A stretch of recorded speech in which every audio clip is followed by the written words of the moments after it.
Tudo bom, gente? Aqui quem fala é Pablo Camargo, sou sócio e professor na FK Partners. Vamos continuar nossa série de entrevistas do projeto Carreiras na FK Partners. Hoje a gente tem o prazer de receber aqui com a gente o Eduardo Cutrali, que trabalha na Acreditas. Eduardo, se apresenta aí pra gente. Então, prazer pessoal, meu nome é Eduardo Cutrali. Já conheço o FK aqui a longa data, já fiz alguns cursos aqui, fundamental aqui para minha preparação para o CFA. E, desde então acho que mantive bastante contato aqui com o Pablo e agora ele me convidou aqui para participar dessa entrevista aqui, contar um pouco sobre minha carreira e um pouco como que é esse mercado aqui de fintech e tecnologia e finanças. Segundo o Eduardo, ele estudou na melhor turma de CFA da FK Partners, isso é mais com ele vai falar isso para vocês ao longo da conversa. Mas enfim, a ideia aqui, como sempre, é mostrar como uma pessoa se destacou na carreira, quais são os passos que ela teve para chegar onde ela chegou, assim, quais foram os erros que ela teve, enfim, é ótimo, é excelente aprender com os erros dos outros, é por isso que incentivo vocês a nos ouvirem, tá? E tem muitos erros e muitos acertos na carreira das pessoas que estão aqui, mais acertos do que erros. Assim, isso também é outra coisa muito bacana de se falar. Errar é humano, não tem problema nenhum e é muito bom quando você passa por uma dificuldade e você aprende e você não se coloca mais nela num segundo momento, né? Errar é humano, errar duas vezes não é necessário. Então, a ideia aqui é a gente bater um papo descontraído para entender a cabeça de alguém que foi tão longe na carreira que pode ajudar você a ir tão longe quanto ele. Legal? Eduardo, começando, você é formado em quê? Sou formado em administração de empresas pelo Mackenzie. Administração de empresas pelo Mackenzie. Isso. Então, vou assumir aqui, você é de São Paulo, nasceu em São Paulo, viveu em São Paulo, como é que é? Isso, nascido e criado aqui em São Paulo, desde pequeno, e aí moro até hoje aqui. Boa, bacana. E por que você fez administração? Cara, é uma boa pergunta essa daí, assim, no começo eu tinha uma inclinação aí pro lado mais de direito, meu pai é advogado, tem alguns advogados na família, mas chegando ali perto do vestibular, me deu uns 10 segundos e eu vi que acho que não ia ser aquilo que eu ia querer fazer. Certo. E acabei optando para administração, pensando mais em... Eu tinha uma visão de, trabalhar em grandes empresas, então acho que na época, eu segui esse caminho da administração. Se foi a melhor decisão, falando nessa questão de erros e acertos, se eu pudesse voltar no tempo, talvez eu tivesse escolhido outra. Por exemplo, economia, né? Que acho que indo para o mercado financeiro tem uma relação maior. Sim. Mas acho que a administração me deu uma boa bagagem aqui, uma boa visão para eu seguir aqui na minha carreira. Indo nesse tema que você comentou, se você pudesse mudar todo o sistema que a gente vive, você faria algum tipo de, olha, deixa eu fazer com que as pessoas escolham a faculdade ou escolham as profissões mais tardiamente? Você acha isso uma decisão acertada? Então, eu vou falar um pouco aqui da minha opinião, mas sem muito estudo e muita base teórica sobre o assunto. Não tem problema. Eu acho que é cedo sim, quando a gente estava... Porque no fim do dia eu decidi, vamos dizer, a faculdade com 17 anos. E eu vejo hoje, colegas que depois que terminaram, se formaram comigo e, depois foi cursar uma outra faculdade, um foi fazer engenharia, outra foi para psicologia. Então eu vejo que tem algumas pessoas que acabam mudando e não seguindo propriamente aquele caminho que elas escolheram lá no início. Eu acho sim que a decisão ela é bem cedo. Eu não sei qual que seria o modelo ideal, mas eu vejo que é cedo. Mas no seu caso, por exemplo, você falou, eu gostaria de talvez ter cursado, sabendo hoje, né? Assim, sim. E aí também é um conceito que eu acho muito importante a gente colocar. O Eduardo tem consciência de que é muito simples você tomar uma decisão de ontem com base na informação de hoje, né? Sim. Então, só que assim, como eu gosto de analisar essa situação, eu vejo muito pouca diferença para o meu dia a dia e para o seu em termos de mercado financeiro, você sendo um administrador, você sendo um economista, você sendo um engenheiro, enfim. Eu acho que no final do dia, o pensamento lógico, a consistência, são outros fatores que eu acho que faz diferença. O que você acha disso? Eu concordo. Eu acho que no fim do dia é muito mais o trabalho do dia a dia, acho que vai te preparar, né? Então, assim, independente da formação, acho que para você executar seu trabalho no dia a dia, por exemplo, que falando mais de mercado financeiro, você vai ter que se adaptar ou aprender. Então, acho que assim, quando você entra no mercado, acho que ali, principalmente no começo, é onde vai te dar uma grande base. Você vai pegar, talvez, conceitos que ficaram um pouco mais falhos ali na faculdade, ou que talvez você nem teve essa preparação. Acho que é o momento para você consolidar ali sua base, que vai te dar, vamos dizer, o combustível para o seu crescimento, que vai dar essa base. Então, de repente eu não conheço tanto ali de algum assunto, sei lá, vou para uma área, enfim, eu preciso de mais de estatística. De repente eu não tive isso. Então beleza, vai fazer um curso paralelo, vai estudar, pega livro. Hoje acho que a gente tem muito acesso a muita informação. Acho que depende muito das pessoas irem atrás. Acho que assim, a faculdade é sim importante, mas eu vejo que assim, não é suficiente. É a mesma coisa, acho que fazendo uma analogia com o CFA. O CFA acho que é uma mega certificação, mas não adianta você ter isso e não entregar no trabalho. Exato, concordo 100%. Concordo 100%. Em relação à faculdade, voltando, você disse, olha, talvez não quero trabalhar como advogado, por mais que tenha influência familiar, quero ir para o mundo empresa. E hoje você, talvez pudesse fazer economia, na hora você falou, não, vou fazer administração. Legal, mas você fez administração porque isso era muito claro na sua cabeça? Quero trabalhar no mundo empresarial, quero trabalhar em empresas, Sim. Por isso vai ser administração? Isso não tinha dúvida? Isso. Eu queria... Eu pensava muito mais assim, eu não pensava numa carreira de, sei lá, por exemplo, cursar história e dar aula de história. Enfim, assim, eu pensava muito no mundo corporativo. Acho que era isso que eu tinha na cabeça, assim, o mundo corporativo, seja empresa, seja banco. E quando você começou na faculdade, como é que foi a faculdade? Assim, você fez lá o que precisava para passar e nada mais? Você já buscou fazer? Como é que foi a sua vida em faculdade?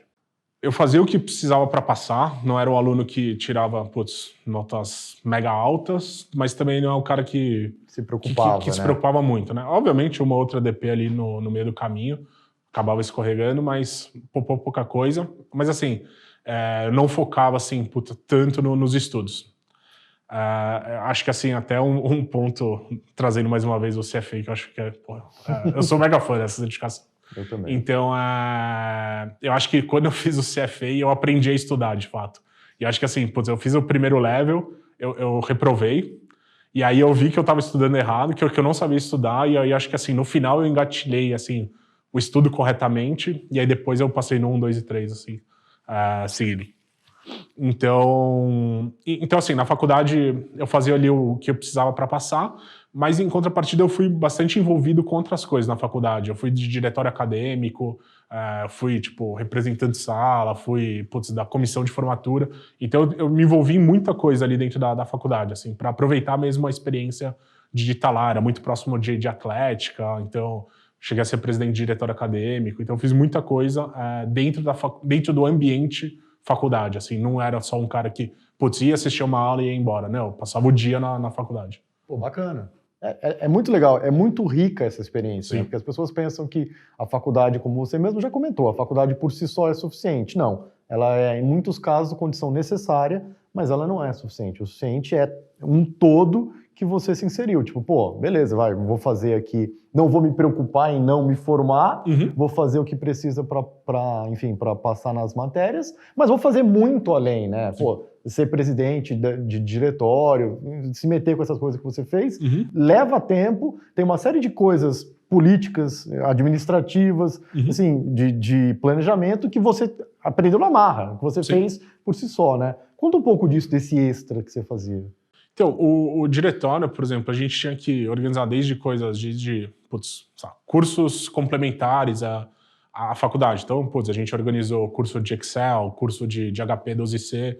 Então, porque, a galera tá entrando no mercado, né? Então, muitas vezes o universitário vai para uma entrevista e o pessoal pede algum nível de Excel, de HP, que de repente não tem tanto ali nas aulas, né? Então a gente tentava fazer essas partes complementares. Tinha a parte que era legal, que era das festas também, só que tinha a parte que também, você tem que organizar, e, no fim do dia você tem que vender ingresso, porque, senão não fecha a conta da festa, então tem que lidar com o fornecedor, tem que contratar, tem que negociar. Então, assim, era um mundo ali que, a gente já, assim, o grupo, né, obviamente não fiz isso sozinho, o grupo, tomava decisões de uma empresa, né, assim, era uma festa que tinha um orçamento de, falando 200, 300 mil reais, assim, então não é um negócio que, sim, não dá pra você errar muito, porque, se a conta não fechar, você não vender ingresso, Cara, é o fornecedor, você tem que pagar, o cara vai te cobrar, vai te, enfim, te processar. Enfim, não, a gente teve festa que não foi tão bem vendida, a gente teve problema, assim, enfim. Mas também teve festas que foram muito bem sucedidas, né? Então, no fim do dia, você acaba fazendo mais uma pra putz, pagar outra, ali você dá um jeitinho, mas assim, putz, não é brincadeira, né? Já é Não, mundo real ali é mesmo. negócio, exato. Então, é negócio, é. E você tem uma responsabilidade ali. Pô, legal. E você não gostou do meio, assim, de, pô, beleza, eu vou virar um empresário da noite? Não, esse mundo de festa não me chamou. Acho que assim, foi legal durante o período que eu vivi ali na faculdade. Então tem a parte de que, pô, quando você tá cotando empresas, o cara, para ele te mostrar o seu produto, ele te convida para ir numas festas de graça. Então, foi bastante festa de formatura, assim, mas não me atraiu esse mundo, assim, de festa, assim, não me chamou muita atenção, não. Legal. Eu quero puxar um gancho aqui dessa conversa com o Eduardo, que é o seguinte.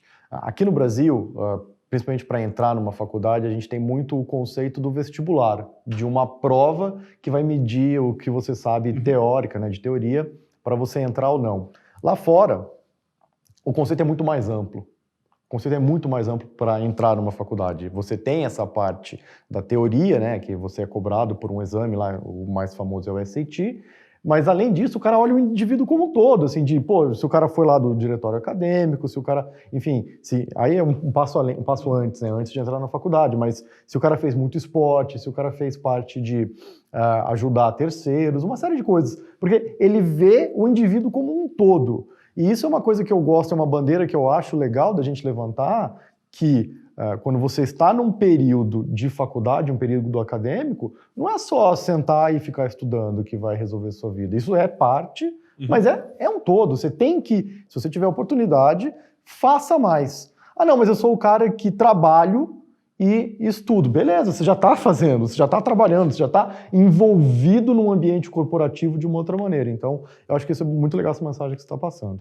Eu concordo. Eu via pessoas que iam para a faculdade, iam assistir a aula e ir embora, e não era o caso das pessoas que trabalhavam, né? Somente no começo, iam para casa, putz, dormir.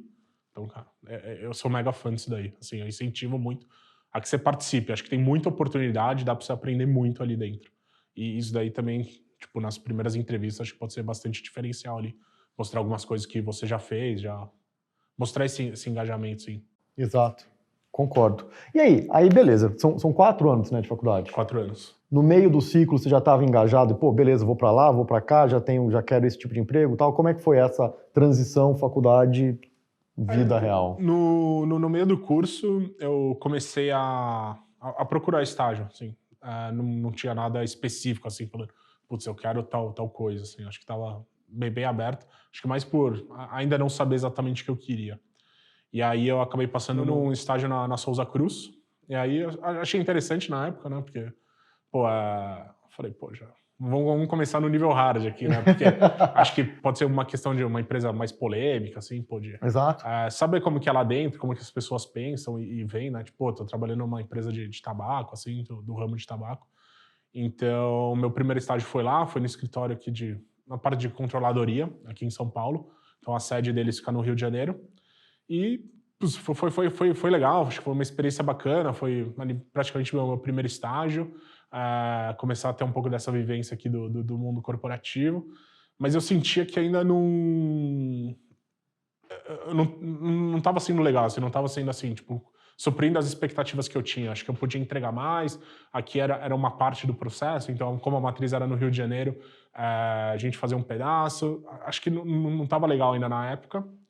E eu tinha alguns colegas de faculdade que estavam estagiando no Itaú.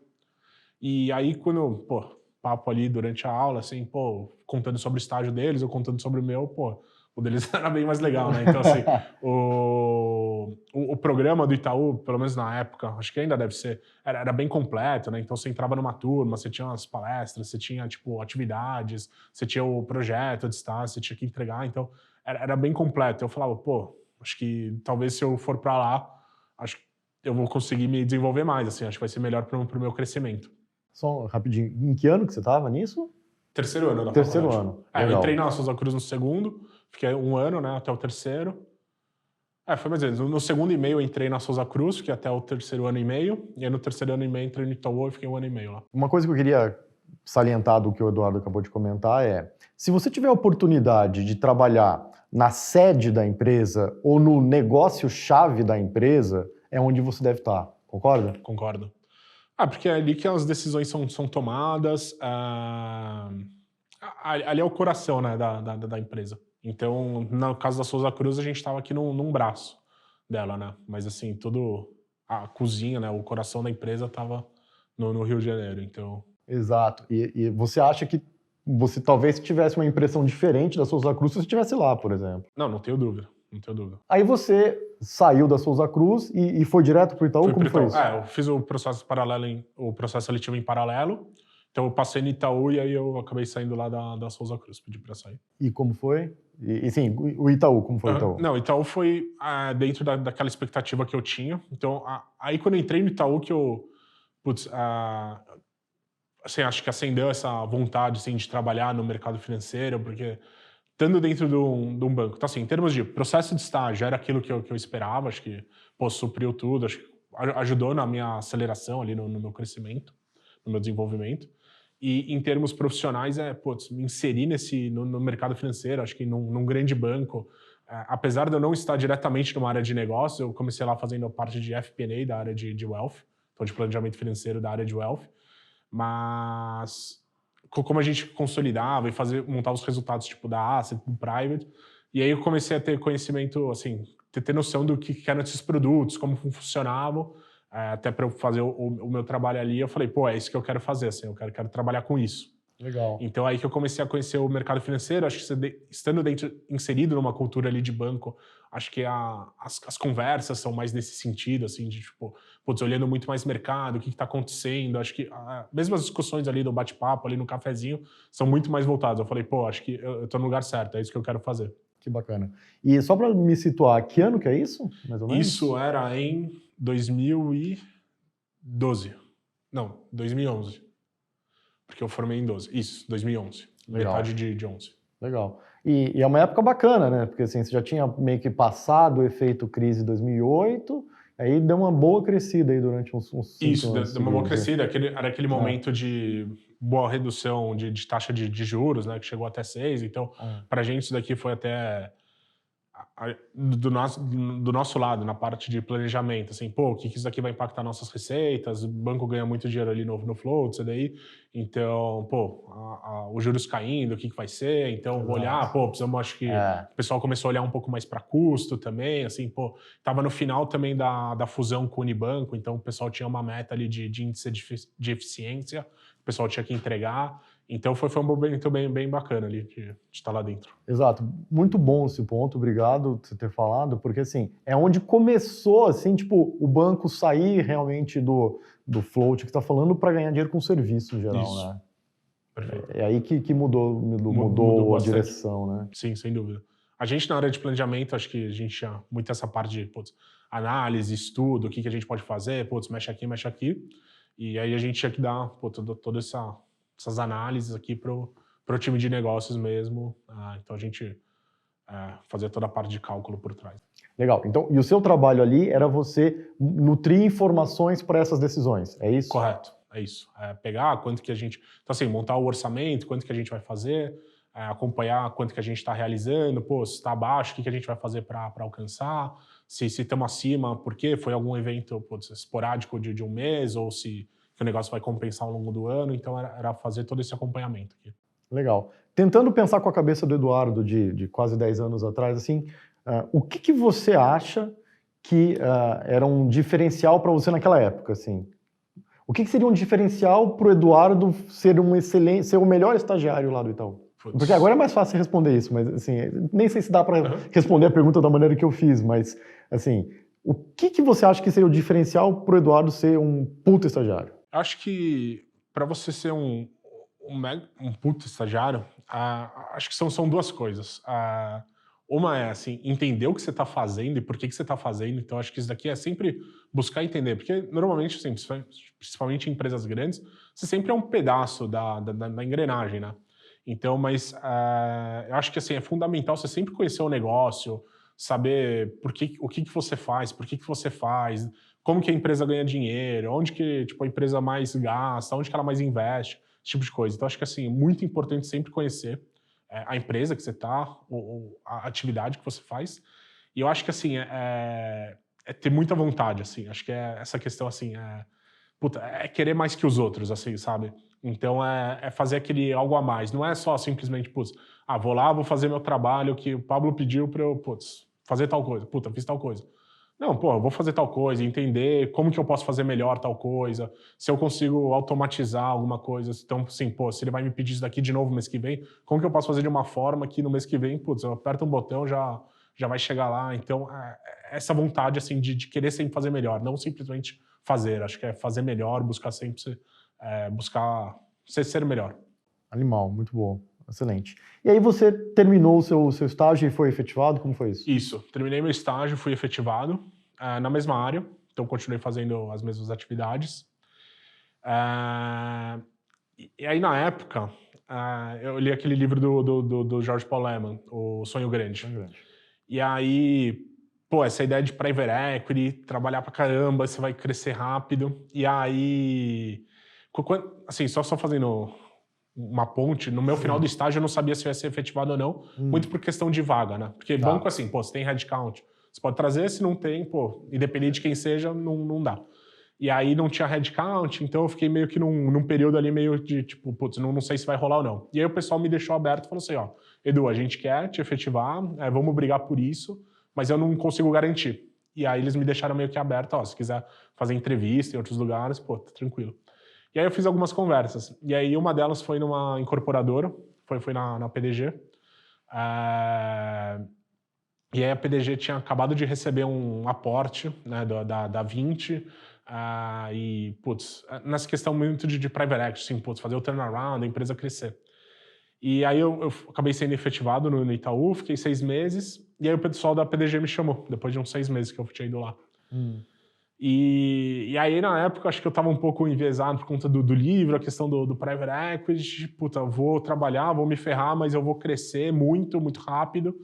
E aí eu vi assim, putz, no Itaú acho que eu também tenho essa questão do crescimento, mas acho que vai ser algo muito mais orgânico, vai levar mais tempo, apesar de estar, putz, numa mega instituição. E aí eu, putz, acabei decidindo, eu falei assim, na época eu tava com 23, e aí eu falei assim, putz, sou novo, assim, se dá pra errar é agora, assim, tranquilo, né? Então eu acabei pedindo pra sair do Itaú e fui pra PDG.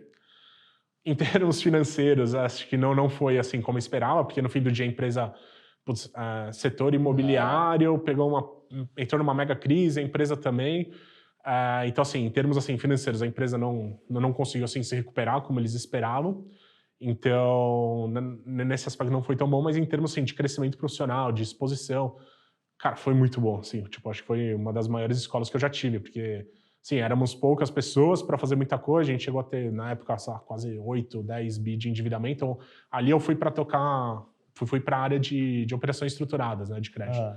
Então, todas as emissões de debênture que a empresa tinha uma securitizadora dentro dela, emissão de CRI, tocar CCBs que ela captava no mercado. Então, fui para tocar. Entrei nesse mundo aqui muito de operação estruturada de crédito. Então, que é até onde eu trabalho, né? Então, aqui que eu comecei a ser inserido nesse mundo. E aí, porra, foi do caralho, assim, em termos de crescimento de aprendizado, assim, puta, a gente tinha muita coisa a fazer, a gente tinha novas operações para estruturar, operações que a gente já tinha, que a gente estava renegociando, estruturas de garantias, putz, assim, eu via de tudo ali. Então assim, foi muito bom essa minha tomada de decisão. Questionável se foi certo ou não, assim, pô, largar o Itaú para ir para uma incorporadora, mas, assim, tenho certeza que em termos de conhecimento, de aprendizado, não tenho dúvida. E a minha resposta para isso é que foi certo, então. Não, também. Eu não tenho a menor dúvida que onde você está agora foi influenciado pelo seu trabalho passado, com certeza. Não, sem dúvida, porque foi o que eu comentei. Hoje eu também trabalho muito, onde eu estou na Acreditas, eu toco toda a parte da gestão das operações que a gente tem. Então, e quanto tempo você ficou na PDG? Na PDG eu fiquei 2 anos e meio. Então deu para fazer bastante coisa. Bastante coisa. Então, novas operações, reestruturação, captação, então eu tinha muito contato com a parte de investment banking dos bancos, né, para montar essas estruturas. Tinha um banco grande que tinha operação com a gente, desde assets menores. Então, assim, comecei a viver muito esse mundo de debt capital markets, né? Então, só que do lado da empresa tomando o crédito, não do lado do banco emprestando, mas... E foi numa época, se eu não me engano, que a empresa começou meio mal, né? Não, começou isso. Não, total mal. Então foi animal. Então, para você na física foi animal, em termos de aprendizado. Assim. Isso. Não, perfeito. Em termos de aprendizado foi excelente, mas assim, quando eu entrei, a empresa acho que tinha, sei lá, 10 mil colaboradores. Quando eu saí, tinha 2 mil. Então, assim, é aquele negócio que, assim, você pega e você abre o valor econômico, assim, PDG demite 800 funcionários de uma vez. E aí você fala, pô, não fui eu um desses. Então, assim, teve um mês ali que, cara, eu tinha participado de uma operação com o Credit Suisse, assim, tipo um CRI, que a gente...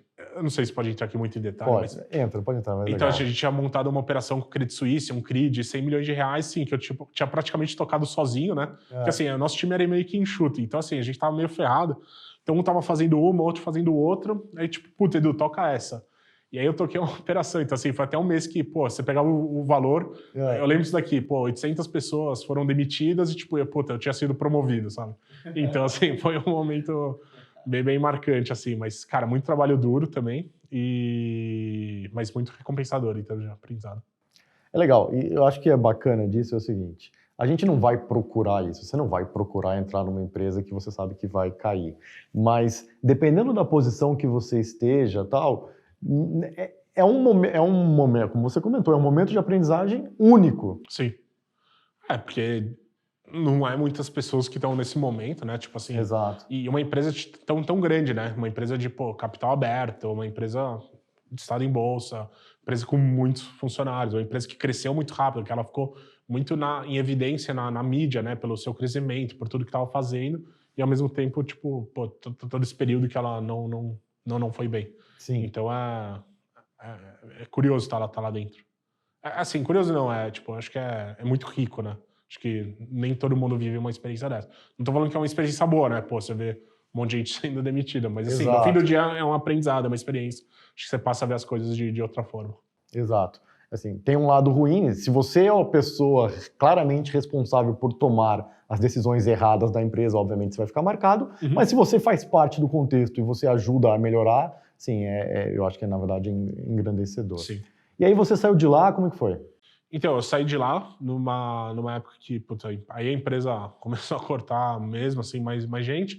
Eu acabei saindo, mas foi muito ligado a uma outra oportunidade que eu já estava conversando em outro lugar, assim, a empresa já não estava indo bem, eu já estava começando a dar uma olhada no mercado, e aí foi numa securitizadora. Legal. Então, eu fui para essa securitizadora, e aí, de novo, trabalhar com operações estruturadas de crédito.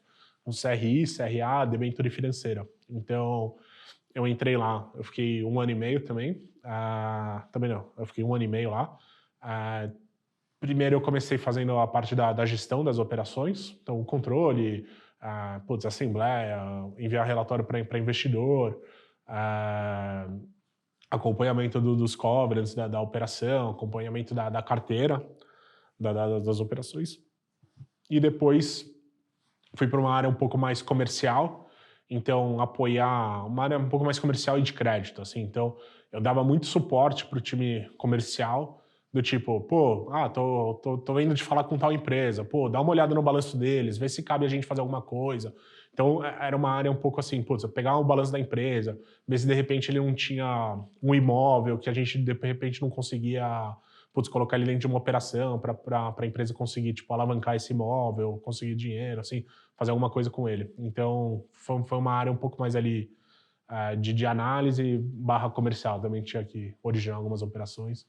Então, mas foi um período bem legal. E lá era um ritmo um pouco mais tranquilo, assim, de trabalho, diferente lá da PDG. E aí lá foi o tempo que eu consegui preparar bem para o CFA.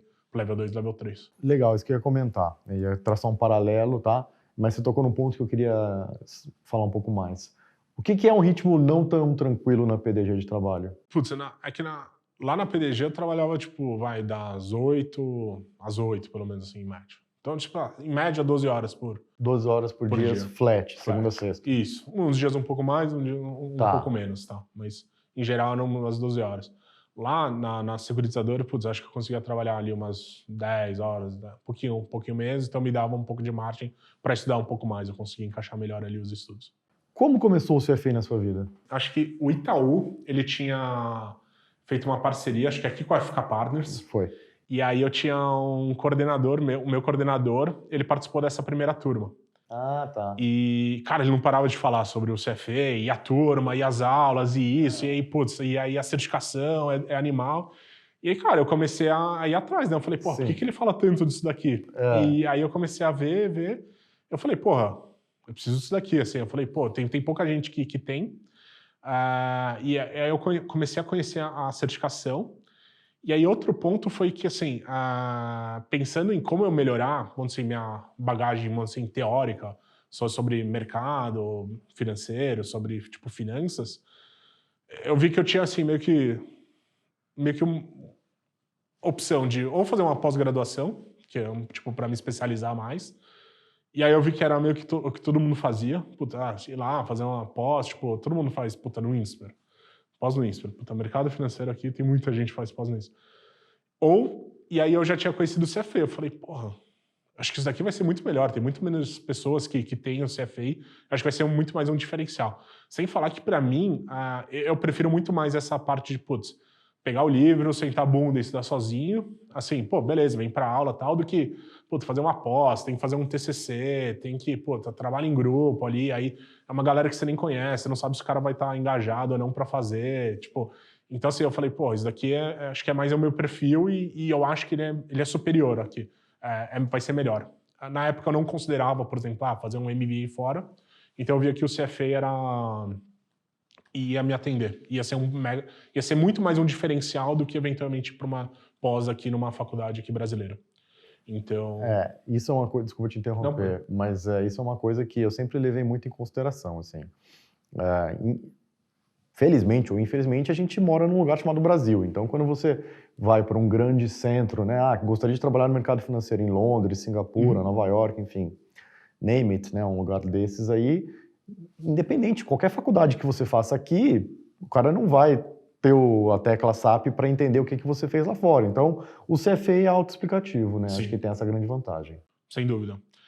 Não, assim, eu concordo com o que você falou. Nunca foi muito meu foco, assim, essa carreira internacional, Certo. mas eu concordo em número, gênero e grau, assim, até, putz, hoje em dia, quando você vai fazer, tipo, precisa de algum benchmark, falar com alguém lá fora, cara, é bizarro, assim, você procura alguém que é CFA e as portas se abrem muito mais, de forma muito mais fácil do que, putz, você tentar chegar em outro lugar por alguém que não é, então... Cria realmente um senso de comunidade, né? Sim. Assim, e é engraçado, eu nunca tive isso, né? Porque quando eu tirei o CFA, eu já entrei logo em seguida na FK, então eu sempre tive meio que no meio acadêmico, né? Não no core do mercado. Mas isso é uma coisa que as pessoas como você me relatam, né? De que, assim, o CFA, ele é uma comunidade por si só, assim. Então, assim, você fala com um cara que você nunca viu, vírgula CFA, você já tem uma conexão. Então foi por isso que eu optei, porque acho que o CFA ia ser um diferencial, não ia ser mais tipo um pré-requisito, como se fosse uma aposta. Mas essa decisão, você meio que tomou a decisão no Itaú, e quando você começou a executar? Eu tomei no Itaú e eu comecei a executar na PDG. Então, quando eu estava na PDG, eu fiz o Level 1. Tá. E aí eu fiz o Level 1, aí foi o período que depois eu saí, aí eu fiz o Level 2 e o Level 3 quando eu estava na securitizadora. Legal. Então, e aí 2 e 3, acho que 2016, talvez? Foi 2016 e 2017. Então, 2016 o Level 2, 2017 o Level 3. Legal. Pô, tu já tem bastante tempo já o CFA? Sim. Pô, legal. Faz 4 anos. 4 anos. Sim. Então, e aí o Level 3 foi bem no período que, assim, faltava um mês pra prova. Aí, na época, minha namorada falou, tô grávida. Cara, eu lembro que eu falei pra ela assim, ó, pô, beleza, né? Na época eu tava com 27, né? Então assim, a gente era novo, mas Falei assim, puta, legal, né? Obviamente no começo dá uma estremecida ali, mas eu falei assim, ó, na boa, preciso de um mês, assim, vai fazer os exames que precisa fazer, faz toda a preparação nesse um mês, mas eu falei assim, me dá um mês. Assim, é o que eu te peço, depois a atenção é 100% sua.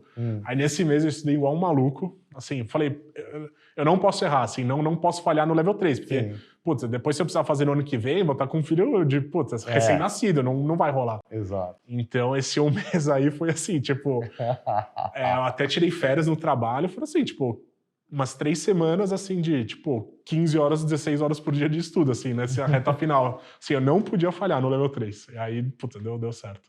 É legal isso, assim, essas coisas a mais que a gente coloca, você não precisava disso, né, assim, mas, assim, você não precisava se colocar essa pressão a mais. Sim. Mas, de alguma maneira, ajuda, e uma coisa que eu sempre tive no CFA, né, você começa estudando e tal, aí chega uma hora que você já estudou tanto que você fala, meu, eu estudei muito. Eu tenho que passar. Porque se eu não passar, eu vou ter que estudar esse tanto mais um tanto depois. Não, é isso. Aí é a hora que você faz um all-in, assim, que você esquece de tudo e é só estudo. Não, eu fui pra casa de praia dos meus pais, assim, sem internet, sem nada. Eu, os livros, assim, 16 horas, 15, 16 horas de estudo por dia. E deu certo, assim, nessa reta final. Animal. Muito bom, parabéns. E aí, você com o CFA, estava no emprego novo lá na... Isso. Não era tão novo ainda, ser cursador, ou ainda era muito novo? Tinha uns 6, 7 anos, mas tava indo tudo certo. Mas quando eu tirei o CFA, aí começou... E aí com filha, para nascer, eu falei, pô, agora eu preciso alavancar o certificado, né? Assim, pô, ver o que conseguir, tipo, realmente ganhar mais dinheiro principalmente com o CFA agora, tipo, no currículo. E aí, nessa época, teve um cara que eu tinha feito uma operação lá no Credit Suisse. Ele estava começando a empreender, ele estava montando uma boutique de crédito estruturado, e ele me chamou para fazer parte. Então, fui para uma carreira, assim, tentar empreender. Então, foi em 2017, final de 2017, entrei lá, em outubro, e aí era uma boutique, éramos 4 pessoas. Então, assim, tinha que fazer tudo. A gente tinha que originar a operação, estruturar, achar investidor para tomar. Então, e ainda estava muito no começo. Então, assim, eu tentei fazer empreender. Cara, não foi fácil. Eu imagino você também, acho que você tem até mais autonomia aqui para falar. Então, e minha filha nasceu em dezembro. Aí, eu consegui conciliar os dois até, tipo, fevereiro. Mas, assim, lá eu tava trabalhando de segunda a segunda, sem hora para começar, sem hora para terminar. E com a minha esposa, tipo, em casa, né, com a nossa filha recém-nascida, eu tomei uma chamada de margem. E ela falou assim, meu, na boa, não vou ser, tipo, mãe solteira aqui. Aí eu conversei com a pessoa que me chamou, falei, sim, do caralho a ideia, mas não é meu momento agora, assim, não consigo dar conta. Aí eu acabei saindo, eu fiquei um tempo em casa, com a minha esposa, até, pô, tá tudo certo, minha filha, tipo, tomar as primeiras vacinas lá, crescer um pouquinho. E aí eu comecei a procurar. Aí, de novo, assim, fiquei um tempo em casa, uns 3, 4, 5 meses em casa. Rapidinho, desculpa te interromper, mas fala um pouco sobre esse tempo, 3, 4, 5 meses em casa. É óbvio que você estava focado na sua esposa e na sua filha. Legal. Sim. Mas o quão bom foi esse tempo para você ficar, sei lá, descansando, pensando em nada? Enfim, como é que foi isso? Assim? Você aproveitou esses 5 meses? Aproveitei. Acho que, assim, é um momento que você acaba refletindo muito, né? Porque você fala assim, putz, uma hora eu vou ter que voltar. E quando eu voltar, o que eu vou querer fazer? E aí você já tem algumas experiências passadas, né? Então eu falo, putz, eu fiz tal coisa, foi legal? Puta, foi, mas quero continuar? Putz, talvez não. Eu fiz outra coisa. Então, assim, é um momento que você consegue colocar meio que a cabeça no lugar. Então, assim, foi um momento que, putz, conversei bastante com amigos, colegas, opinião, acabei lendo bastante, né? Para pensar o que eu queria. E aí, naquela época, eu via que eu queria voltar. Eu gostava muito ali do clima, da cultura da PDG. Então, assim, eu já tinha trabalhado na visão banco, e assim, putz, cada operação é uma operação. Então, assim, putz, eu monto uma operação, te entrego, e beleza, eu recebo o FII e vou para outra, assim. E eu, particularmente, eu gosto de um negócio assim, que, putz, eu consigo ver evolução. Então, estando dentro da empresa, não é um trabalho de começo, meio e fim. Não, pô, tipo, o que eu montar, pô, isso daqui eu vou carregar, vai ser um pouco ali do meu dia a dia, né? Então, assim, tem que montar um negócio bem feito para dar continuidade nesse negócio. Legal. E aí eu decidi que eu queria voltar para a empresa. Para o mundo, tipo, para a empresa, não para banco. Foi aí que eu tomei essa decisão. Não sabia ainda exatamente o que, mas eu queria voltar para a empresa. E aí, quando eu comecei a dar uma olhada, puta, um belo dia eu tava no LinkedIn, eu vi um post lá de uma pessoa. Pô, preciso de alguém que tenha conhecimento de operação estruturada de crédito, já tenha experiência com, puta, passagem por empresa, um pouco de planejamento financeiro, isso daqui. Eu falei, pô, eu sei fazer isso. Como, check, eu sei fazer isso, check. sei fazer isso, tipo, um perfil de... Falei, cara, beleza. Aí eu mandei mensagem pra ela, falei, pô, tudo bom? Prazer, Eduardo. Acho que eu me encaixo aí nesse perfil, podemos bater um papo. Aí ela, claro, putz, aí conversei com ela, deu super certo, ela gostou do meu perfil, me encaminhou lá para a empresa, conversei com o RH e fui conversar com o Sérgio, que é o fundador da Acreditas também. E deu certo, assim, eu confesso que na época eu não conhecia Acreditas antes de ver, eu fui muito mais pelo o que a empresa precisava, né, tipo, da Job pessoa. description. Eu acho que eles nem abriam o nome da empresa ali, então assim, depois que me abriram, eu fui pesquisar, não conhecia. E puta, deu muito certo, assim, acho que assim, foi muito bom, assim, e é um lugar que eu me amarro muito ali de trabalhar. É uma puta empresa, acho que...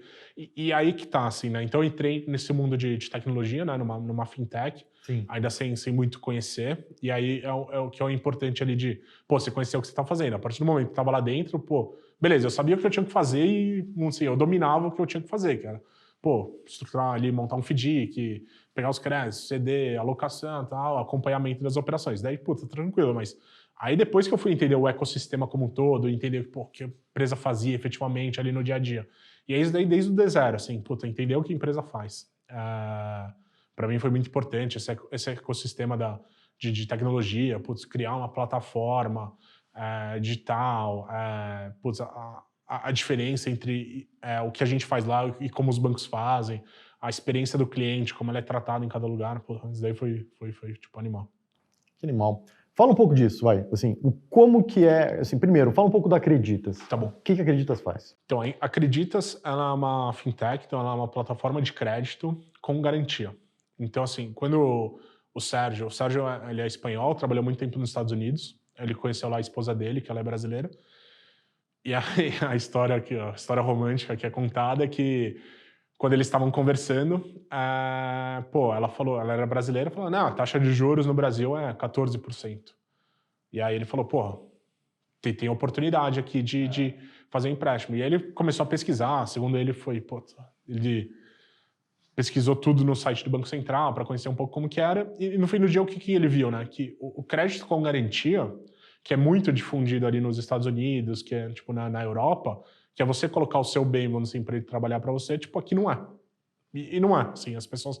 Hoje em dia a gente ainda tem dificuldade, assim, tipo, acho que um dos pontos mais difíceis da gente, pô, conseguir vender, vamos dizer assim, o nosso produto é, pô, a pessoa entender que ela não vai perder, tipo, o imóvel dela, né? Obviamente ela acaba perdendo se ela não paga, né? Que a gente acaba retomando. Mas ele viu como uma oportunidade fazer o crédito com garantia aqui, que ele é um crédito que os bancos eles deixam ali na última gaveta deles, porque, pô, é muito mais fácil eles te dar um crédito pessoal e te dar uma taxa alta.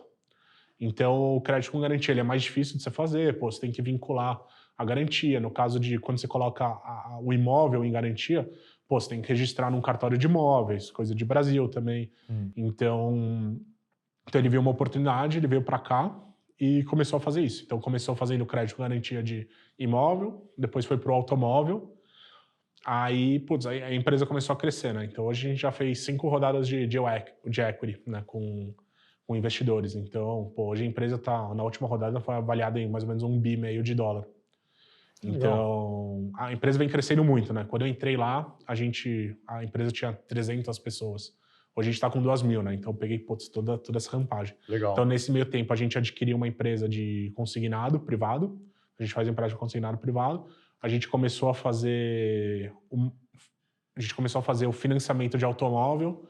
E acho que em breve vão ter outros produtinhos aí que a gente tá Então estão no forno aqui para sair. Então, Legal. hoje eu acredito é uma plataforma de empréstimo com garantia, resumindo. Empréstimo com garantia, por enquanto, focado em casa e carro. Isso, e salário, que é o consignado. Ah, legal. Que é descontar na folha, né? Então a pessoa, tipo, sabe, pagou 10 mil reais emprestado e o salário dela, trazendo para número só para facilitar, tipo, é 10 mil reais. É, sabe, 5 mil reais. Então, ao invés e aí a parcela dela é de 500. Então, ao invés dela receber 5 mil, ela recebe 4.500 e o 500 a empresa já repassa pra gente para pagar o empréstimo dela. Legal, muito legal. E agora vendendo mais ainda a empresa, o que você tem de diferencial para um banco? Então, hoje o que a gente tem eu acho que é agilidade, né? Estrutura, assim, eu acho que os bancos, eles têm uma estrutura muito pesada. Então, assim, o banco tem agência em todo lugar, toda pequena cidade. Então, os bancos, eles têm uma estrutura que ela é muito pesada. A gente não, a gente é uma plataforma, por exemplo, a gente não tem uma agência física. Então, tudo que a gente faz é online, né? O cliente, ele pega um empréstimo online, ele paga online, o atendimento dele é online. Então, o nosso grande diferencial é isso, a nossa estrutura, que ela é muito mais leve, acho que ela é muito mais fácil, assim, né, de você manejar, ela é muito voltada para a tecnologia, e a gente está criando um ecossistema de atendimento ao cliente. Então, assim, no fim do dia, o que é isso? Por exemplo, enquanto os bancos, você, por exemplo, você quer comprar um imóvel, você vai lá no banco, o banco te dá o dinheiro, tipo, valeu. A gente não, o que a gente está fazendo? A gente está criando um ecossistema. Então, além de eu te dar o dinheiro, se você tem um imóvel atual, por exemplo, aí você teve um filho, você quer ir para um maior, eu te ajudo a vender o seu, eventualmente, se ele precisar de uma reforma, a gente faz uma reforma, eu te ajudo a achar o próximo. Então, a gente está criando um ecossistema isso daí. Semana passada, a gente inaugurou a nossa loja de um galpão de automóveis em Barueri. Então, é exatamente isso. Você quer comprar um imóvel? Eu não te dou só o financiamento. Tem uma loja de automóvel lá dentro. Então, você pode escolher. Eventualmente, por exemplo, você tem uma dívida com um automóvel em garantia. Você está num momento ruim. Ao invés de eu, retomar seu veículo, de repente eu consigo... A gente faz um negócio assim, você entrega seu automóvel, de repente você sai com um valor mais barato e ainda te dou o dinheiro. Enfim, dá para você montar, atender de fato e efetivamente o cliente. Legal. Entender cada caso, que eu acho que é um pouco diferente dos bancos, que ele, te dá o dinheiro e é um atendimento muito não personalizado. Legal, então é essa a diferenciação que vocês Sim. têm, vocês estão buscando. Animal. O que o cara precisa ser para ser um bom funcionário na posição que você está? Eu acho que, assim, nesse mundo de fintech, de tecnologia, eu acho que tem que ser uma pessoa que ela... Como que eu posso dizer? Ela se adapte a várias situações. Porque o que eu mais vejo, assim, nas fintechs, assim, na nossa empresa, pelo menos, é assim, mas eu imagino que muitas outras, assim, é a cultura do teste, né? Que é muito assim, vou lançar um novo produto. Cara, vou testar pequeno, vou fazer, deu certo, beleza, vou crescer, não deu certo, eu já paro e já vou fazer um outro. Então, assim, é muito essa questão de, se adaptar. Então, tem muitos projetos que nascem e morrem muito rápido, tem projetos que vão para frente e, eventualmente, criam-se muita... Como a empresa é nova, e aí a gente, nasceu fazendo um produto, foi para outro, sim, você vai crescendo. Então, assim, teve gente que eu vi que, já ajudou a montar uma área, depois surgiu uma outra necessidade, o cara foi para outra, montar lá, depois ele se adaptou e colocaram ele em outro lugar. Então, acho que, assim, precisa ter essa flexibilidade, acho que... E também, assim, numa empresa pequena, é diferente de, que nem, por exemplo, quando eu trabalhava no Itaú, que, você ali também é um pedaço da engrenagem, né? Assim, é uma empresa, muito antiga. Então, assim, tem muito bem processos e estrutura definidos. A gente não, a gente, assim, obviamente, a gente está caminhando para cada vez mais, assim, conforme a empresa vai maturando, mas, assim, tem muita coisa que muda muito rápido. Então, assim, você tem que ter essa flexibilidade e não ter muito apego às coisas, né? Porque muitas coisas podem mudar muito rápido.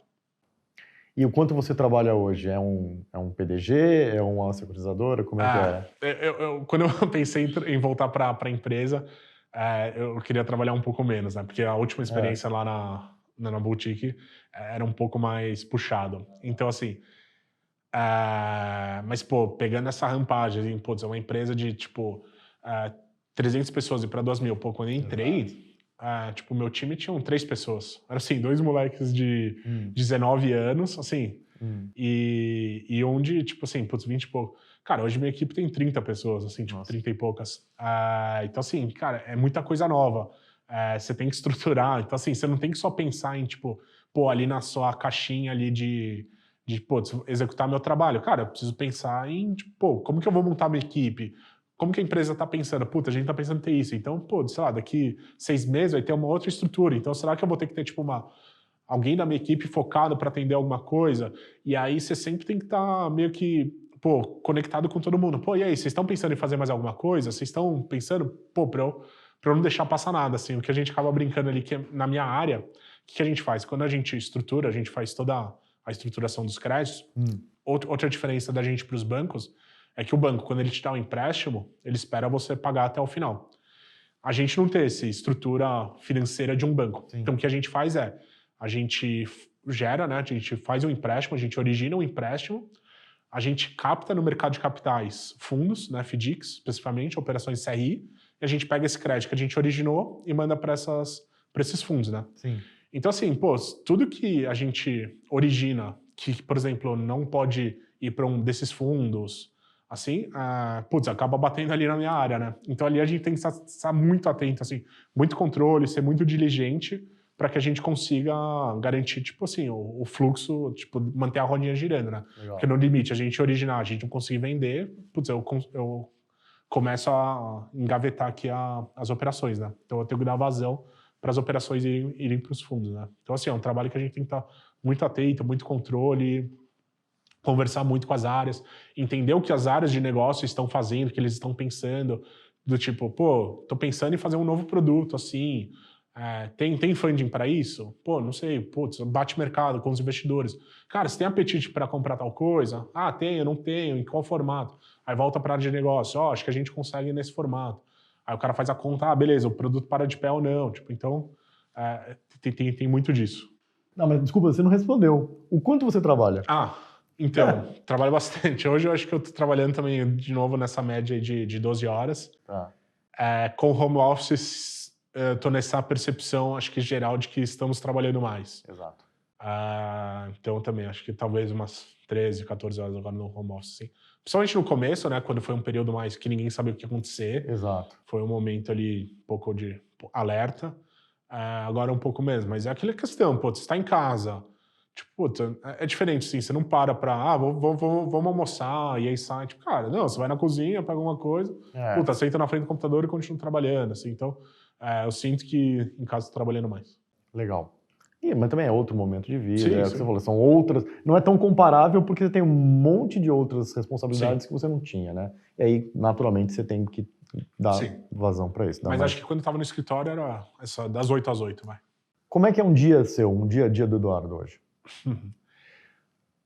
No home office? No home, assim, no home office ou lá, assim, tipo, o dia a dia do que você faz hoje? Bom, um dia a dia, assim, então, hoje no fim do dia eu tenho 3 equipes, né? Então, tenho 3 equipes que eu administro. Tem muito papo do tipo, pô, o que a gente tem, às vezes, de coisas pra gente fazer no dia. Então, o que eu costumo fazer é, tipo, um planejamento da semana, né? O que a gente tem pra fazer, se a gente, tem uma operação nova que a gente tem que dar mais atenção, ou alguma coisa que não é muito, vamos dizer, rotineiro. E no fim do dia, o meu dia a dia, ele acaba sendo muito, conversa com outras áreas ali para, tipo assim, então, conversa, então, ó, primeiro, com o meu time, né, para, tá tudo certo, tudo caminhando, algum ponto de atenção, não, tipo, tranquilo. Tem muita conversa ali com áreas correlatas, por exemplo, o DCM, que é responsável por novos fundos, assim, do tipo, tem alguma coisa nova, o que vocês estão pensando, estruturando. No fim do dia, eu também tenho a parte de tesouraria, então essas novas operações acabam impactando ali, tipo, principalmente o nosso caixa. Então, assim, para eu dar vazão dos nossos créditos, tipo, então essa alocação. E essa organização, assim, do tipo, conversa com um time de tecnologia. Como que a gente consegue automatizar alguns processos aqui da nossa área? Tem reuniões de outras áreas. Então, eu acabo indo, por exemplo, na reunião do produto de financiamento de automóvel, para ver o que a galera está fazendo. Vou na reunião do produto de home equity, para ver o que a galera está pensando, está fazendo. Então, meu dia acaba sendo muito mais durante o dia, vamos dizer, das 9 às 18, participando dessas reuniões, tipo, alinhando as coisas, montando essa parte mais de planejamento.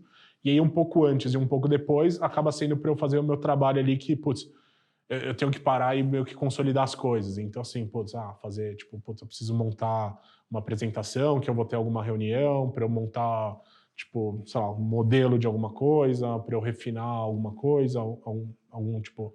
É o meu trabalho mais, assim, tipo, analítico mesmo, ali, de parar e, tipo, putz, seja colocar no Excel, montar alguma coisa. Você programa? Programar, não. O que você manja de tecnologia? Nessas coisas, em termos de programação, banco de dados, essas coisas. Um pouco de SQL. Tá.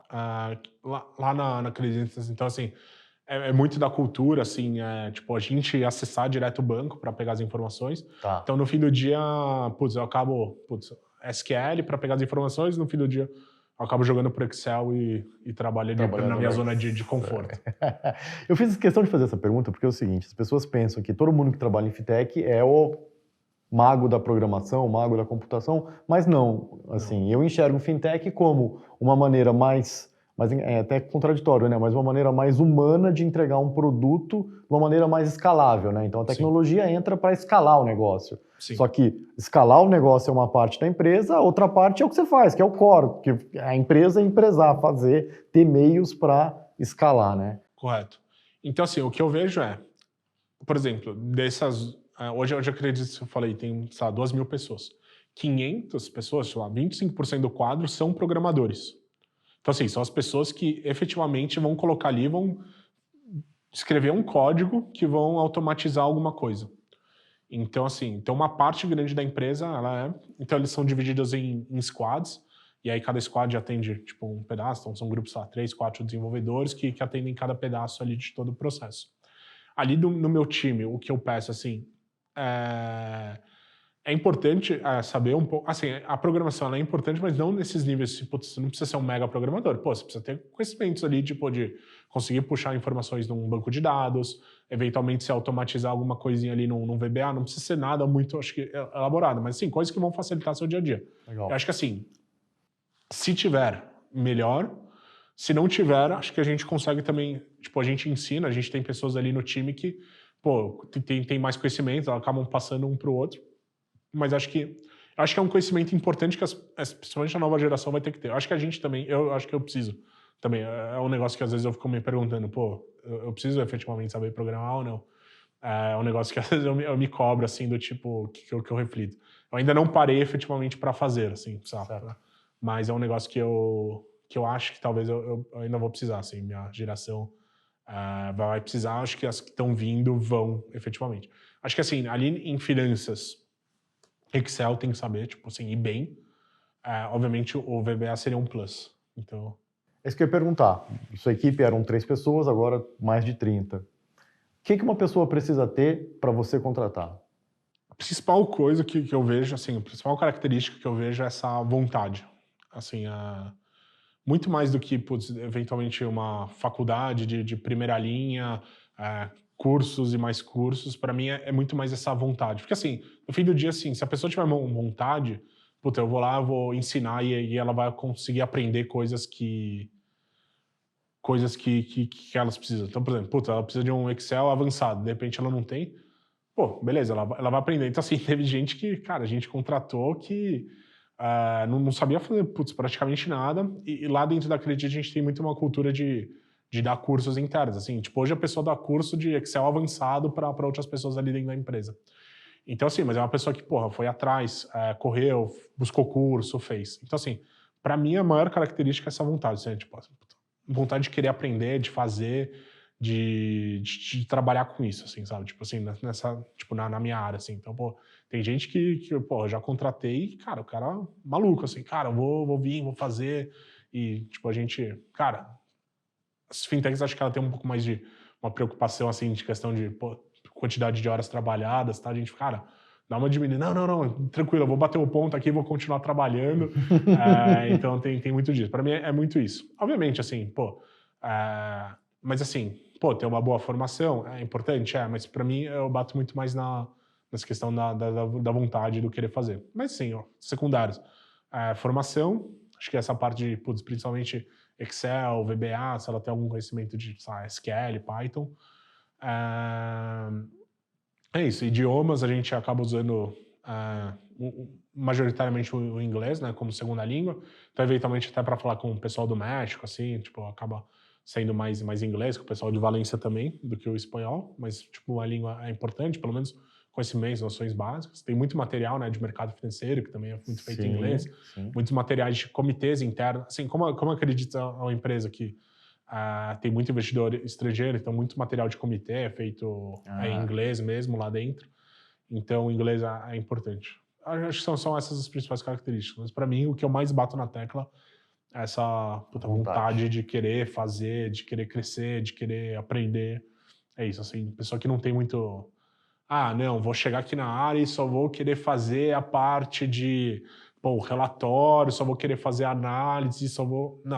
Não, tem trabalho sujo a ser feito, que no fim do dia eu também, se precisar quando precisa, eu coloco a mão na massa, tipo, minha coordenadora coloca, tipo assim, então assim, é isso, assim, a galera que veste a camisa, assim, e não tem mimimi, sei lá, eventualmente precisamos fazer uma força-tarefa, acontecer alguma coisa aqui. A galera é a primeira. Não, pode deixar, conta comigo.